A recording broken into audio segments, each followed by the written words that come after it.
I would like nothing more than for others to share my passion for learning new languages, because if nothing else, even if you're not a language nut like myself, if you speak more than one language, it means you, shall we say, embrace the world in a more thought-provoking way. It gives you another layer, shall we say. So, what makes for a good language learner? Well, I think good language learners have a curiosity for life and apply it to language. They are confident, outward-looking, and love a challenge. They like to apply their curiosity for the world to the target language, trying out new combinations of words, phrases, and grammatical patterns. But learning a new language is a long haul. It doesn't happen overnight.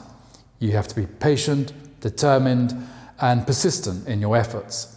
And if you're going to succeed, you need more than anything else, a good motivation. A bad motivation might be something like, well, I have to learn French because I need it for my job.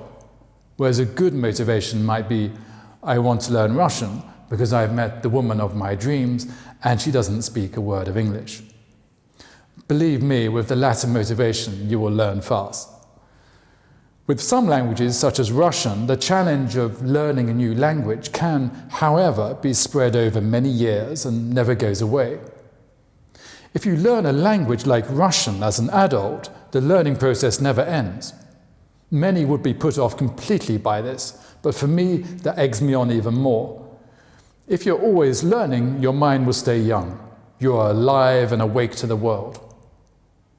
I might start by saying that most linguists I know are monolingual or can read in a number of languages but struggle to speak more than one. Contrary to what most people think, linguists don't, by and large, learn languages in order to speak them. Linguists are not the same as linguophiles. I trained as a linguist, but at heart, I'm a linguophile. That is to say, I largely learn languages for the sheer pleasure of it. The two groups, linguists and linguophiles, seldom coincide, so I suppose I'm something of an exception in that regard. Language for me has always been an end in itself. I have almost never learnt a language for some practical reason for another, although sometimes learning a language has led to practical reasons for improving my knowledge of that language. Language for me has never really been a means. For me, learning is more interesting than knowing. It is as simple as that. If we only know our emotional life through our mother tongue, we live in a kind of monodimension. That amounts to, enjoying a view from just one angle. If you can learn several languages, you expand your mind because you take on board multiple perspectives. Languages chop up the world in different ways and juggle stress and tone. Stress is very difficult in Russian. Put it on the wrong place and nobody understands a word you say. Learning a new language, you discover lexical maps of countries that perhaps you have never been to, and you realize that meanings across languages seldom line up. That is one of the great joys of translation, of course. As a linguophile, you are interested in all those words and bits of words that fall through the gaps. I must have been told 100 times in Russia that this word or that cannot be translated. Why? That's not true. Everything can be translated, but sometimes a single word requires a whole sentence to convey the meaning. One example might be the word pachimuchka, which would translate something like somebody, typically a toddler, who is always asking why questions. I consider myself a fully grown pachimuchka. It is my curiosity that makes me. Learning a new language is a magnificent flirt with the spirit of humanity. With a new language in our palms, we grow young again. We start babbling like children. Our minds race trying to decline adjectives and conjugate verbs. We experiment with words, idioms, metaphors, sentences, and different word orders. This kind of verbal play should be fun. The more fun it is, the quicker you will learn. Language learning is not dissimilar to doing a jigsaw in actual fact. You are constantly trying to get the right piece to fit. Each language is a different jigsaw. Just like words, each piece of the jigsaw is unique. Other than edges or corners, there is no real shared shape. Each piece of the jigsaw has a slightly different feel to it. Each language and word should also have its own feel, and that sensation should be unique to you. The mind is always trying to organize these sensations and seeks to make patterns out of them. Learning foreign languages is primarily about applying patterns, auditory, syntactic, morphological, idiomatic, etc., etc. It's about testing out new patterns until the jigsaw piece fits, and then reproducing them over and over again.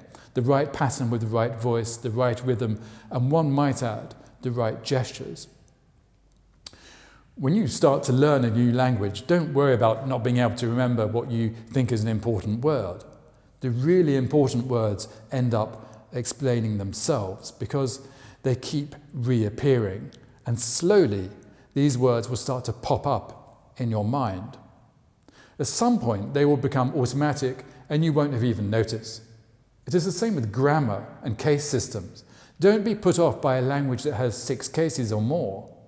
Before you know it, you will be talking about movement towards a place and movement away from a place, and will have unconsciously used the additive and ablative cases.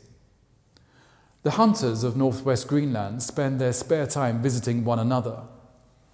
If you bump into somebody in the settlement, the typical greeting is Ginamut, which means literally, to whom are you going, to whom are you visiting? The mut suffix is the additive case marker. By learning a simple greeting, you have started to use the additive case without pausing to think about the complexities of the local grammar. But if you look up the case forms in a grammar book and start to pore over the endless tables of conjugations, it can soon become thoroughly daunting. Most language learners think learning a language is about learning a grammar and a new set of words. It isn't. Languages are so much more than lists of words and grammar rules. Instead, it is about familiarizing yourself with all the rich paralinguistic features, the prefabricated patterns that package words in such unique ways that they end up creating a whole miasma of idiomatic idiosyncrasies. In English, we beat around the bush, an idiom embedded in the old English hunting culture, whereas the French, allez par quatre chemins, they go off on 4 different paths, and the Germans, den heißen Brei herumreden, talk around the hot porridge. English is a relatively easy language to learn, hence it having 1.5 billion speakers around the world, but a very difficult language to master. This is partly due to its idiomatic oddities. The meaning of the phrase to stand somebody up cannot, for instance, be gleaned from its parts. Okay, so what is the best way to go about learning a new language? When learning a new language, the first thing you have to do is maximize your exposure to the target language. This initial exposure should ideally be purely phonological. Now that we live in a world of digital media, opportunities abound. Digital radio, social media, chatting with native speakers on Facebook, etc., online dictionaries, language learning apps, etc.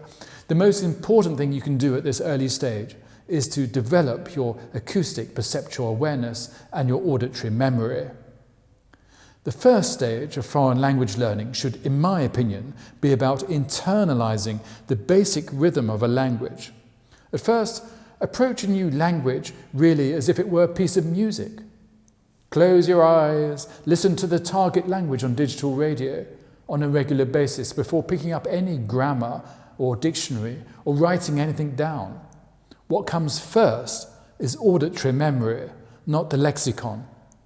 Listen carefully, feel for the rhythm of the language. Every language has its own intonation patterns, distinctive phonemes, secondary articulations, breathy voice, aspiration, glottal stops, voicing, salient paralinguistic features and acoustic phonetics, jaw movement, lip shape, tongue placement. Norwegian, for instance, has very rounded vowels. Du skal høre min stemme når du kommer over fjellet. You hear my voice when you come over the mountain.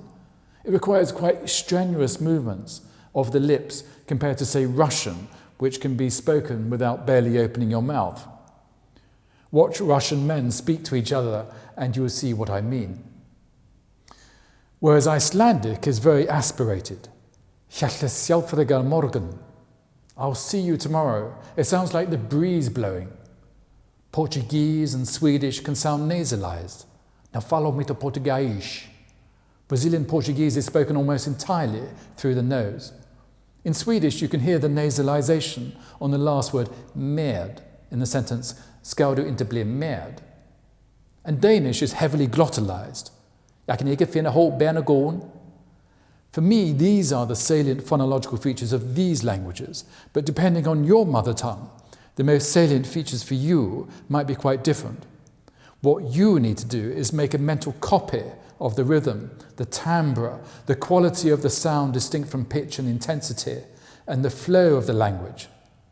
It's like humming a piece of music without knowing the words. It doesn't matter if you don't understand a word. In fact, it's better if you don't. Listen to the language in a dark, quiet room so that you can focus on the sounds entirely. Let the language wash over you.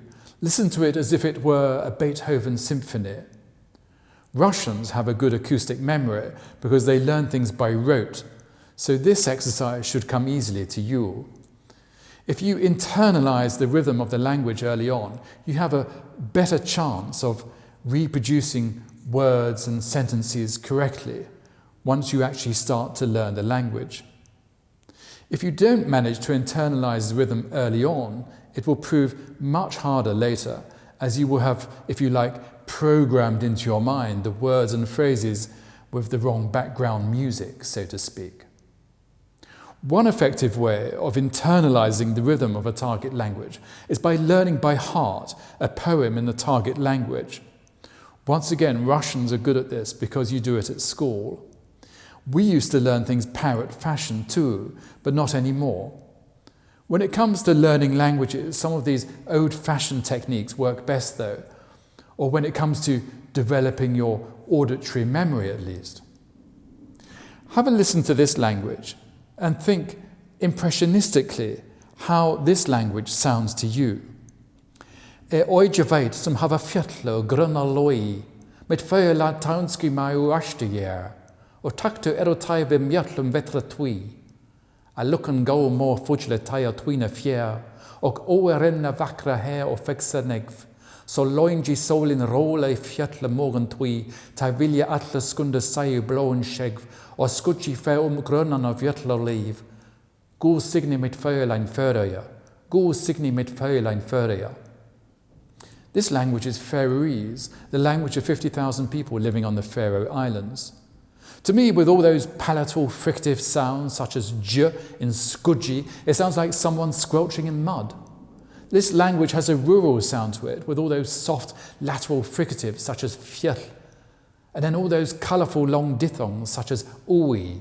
It sounds like driving around windy roads, and that is precisely what the Faroes is like.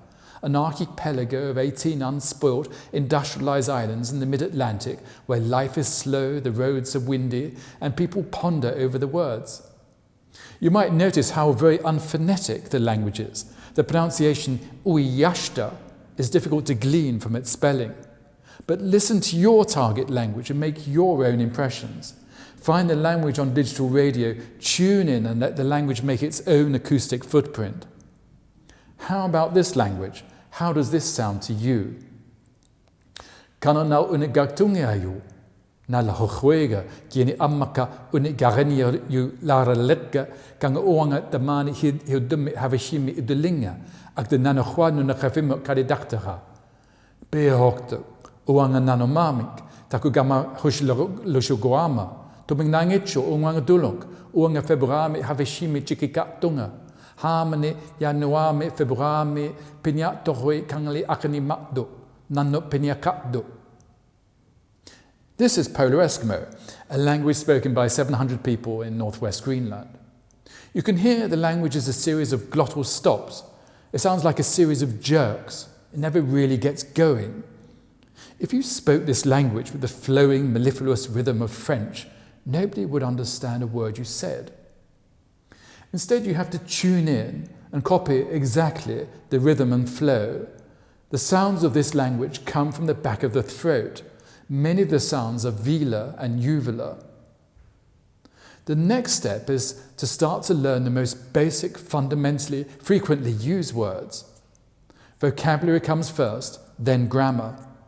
Learn 5 words, or ideally short phrases, each day. Write the words down on an aide-memoire card and put it in the back of your pocket. Consult it throughout the day. You will feel like a real nerd doing this, but don't worry. People will be intrigued by it and talk to you. The more native speakers that speak to you, the quicker you learn. Always learn a word in context. Try and write the phrase down where you heard it, and in brackets write a few words to remind you the context in which you heard it. Start with the basic words that you keep hearing, that keep popping up. Commit these to memory as quickly as possible. Check the pronunciation carefully with a native speaker. Using the Voice Memos app on your iPhone, record a native speaker saying the word or listen to the word on the audio version of Google Translate. The problem with Google Translate is the audio voice is automated, and we don't want to sound like robots. When speaking a foreign language, you should always have an ideal speaker of that language stored away in the back of your mind. You should have a programmed sense of what that language should sound like to you. When I was learning French, I had Jacques Chirac's voice in my head. He spoke slowly and in his television addresses would speak with this gravelly voice. Je me suis fait une certaine idée des choses. When talking to strangers abroad, you normally need an icebreaker. Language learning does it all for you. Asking someone how to pronounce a word is normally a good icebreaker. Generally speaking, people like to talk about language. People like to feel they are proprietors of something. As we're all native speakers of some language or another, we are all proprietors. We all carry around great bags of linguistic knowledge whose content appears entirely intuitive to us, but can be anything but to the budding language learner. At the beginning of the language learning process, you just need to get the words out. You mustn't worry about making mistakes. A good language learner is someone who can laugh at their own mistakes and not take himself or herself too seriously. This, of course, can be difficult for adults, but if you are too self-conscious about your errors, and there will be many, then you will never really get going.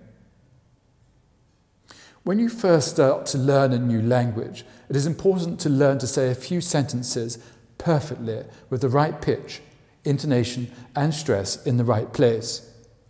Check these sentences with the native speaker to get their approval. Learning to pronounce correctly a small number of sentences serves 2 functions. Firstly, it lays the right foundations. If you have committed half a dozen or so sentences perfectly to memory, then you will have started the process of internalizing the correct phonology of the language. Secondly, being able to pronounce even small parts of a language perfectly will mark you out as someone who has a real ability to learn the target language. This means that the native speakers will be more inclined to help you. This will always open more doors than having a large vocabulary, for getting the verbal conjugation correct, but having a terrible accent. If you speak English with a French accent or Italian with a Russian accent, nobody will compliment you on your linguistic skills, no matter how many words you know. Then you should start to build your inventory of words and phrases, constantly looking for patterns. The more languages you know, the easier it is to spot the patterns. These patterns could be syntactic, idiomatic, metaphorical, etc. Using these patterns, you should be able to work out the grammatical basics without consulting a grammar. For example, what are the pronouns, the first person verbal conjugations, how to spot a question or a statement, etc. Everything can be polished later. At this stage, it makes little difference if you mix up, say, the dative with the genitive.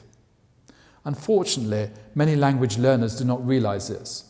Thanks to how they were taught in school, they think these little differences are all important, whereas in fact, in the initial stages of language learning, they are of little importance.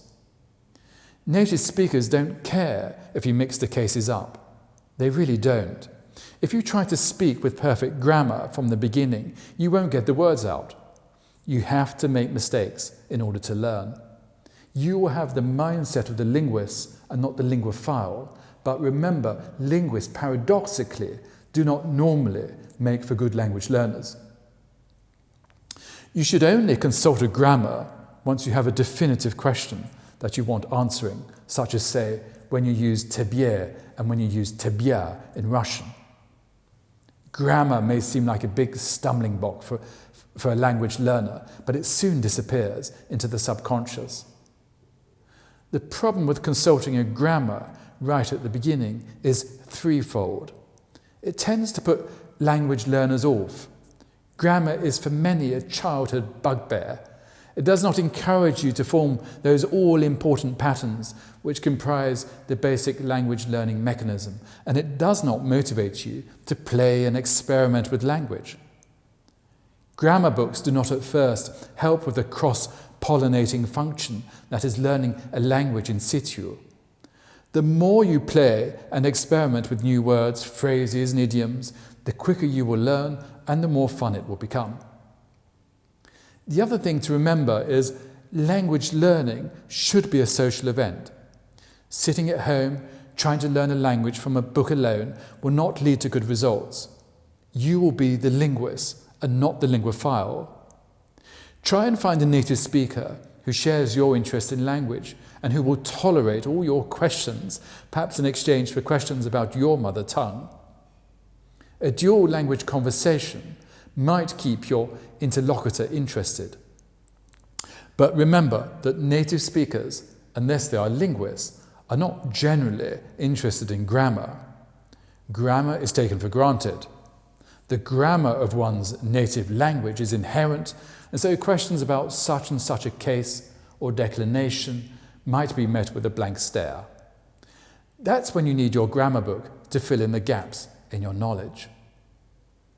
Thinking about grammar, you should be aware at least of the basic structure and typology of your target language. Is the language inflectional like Latin or Icelandic, or is it agglutinating stems and affixes like Turkish? If your mother tongue is an agglutinating language, a synthetic or highly inflectional language is likely to be more difficult to learn.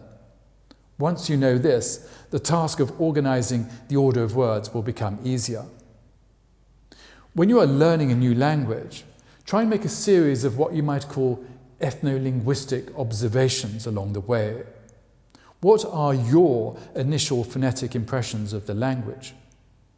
My initial impressions of listening to Russian as a language learner were that when Russians spoke, it sounded like there was a tone of protest in their voices.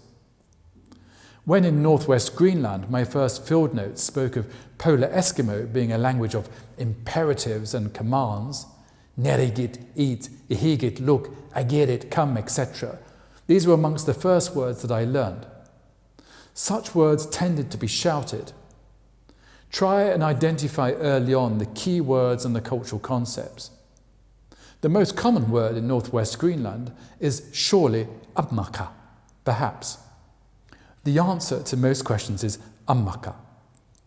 The same might be said of the Faroe Islands with the word kanski, perhaps. More than anything else, this is a reflection of the environment they live in, where the climate can be very unpredictable. Each language has its own pragmatic discourse markers and particles. These often function as keys to understanding the local culture. In the Faroe Islands, conversations end with ya, ya, ya, yes, yes, yes, and then the interlocutors walk away. In small, remote island communities, it is important that conversations end in agreement, for if disagreement lingers in tightly knit, inward-looking communities, that can be a problem. There was a similar kind of consensus making in northwest Greenland, where conversations end with daima, which means enough, i.e. approval is required. Agreement is shown in northern Sweden by a sharp inhalation of breath. Listen to the way Russians put the emphasis on the word очень. On очень хороший человек. He is a very good person. Learning a new language, you have to learn also when to speak and when not to speak. For example, silence can be used as a form of greeting in Inuit society. In Polar Eskimo, raising your eyebrows means yes, while scrunching up the top of your nose means no. All these features make up language too, and you will need to master all these so-called paralinguistic features. Finally, a few do's and don'ts. Have fun and laugh at your mistakes. If language learning becomes a chore, then you're doing something wrong. Force yourself to think in the target language. This can be difficult, and in order to do it, you will need constant stimulus in the target language. At first, you might try and do it for, say, 10 minutes a day. Sometimes when I walk the dog, I force myself to think in the target language. Try and rehearse what you have done that day in the language that you are learning. Immersion is always the best way to learn a language, and if you are lucky enough to be able to immerse yourself early on, then the better the chances of being able to think in the language. Once you're able to read in the target language, then thinking in that language will naturally follow on from that. If you are able to think in the target language for long periods of time, then you are rapidly gaining in fluency. Dream in the language and you have cracked it. Don't buy 501 verbs in French, German or whatever it is and work your way through the book starting with A and ending in Z. Language should always be learned in context. It is better to learn a phrase from a song and then work out how a certain verb conjugates than just learning tables of verb conjugations in isolation. Never say it is too difficult. Learning a hard language is like listening to a Shostakovich symphony if all you know is Mozart, or listening to Coldplay if all you know is Michael Jackson. Remember, language really is music. So, tune in and enjoy it.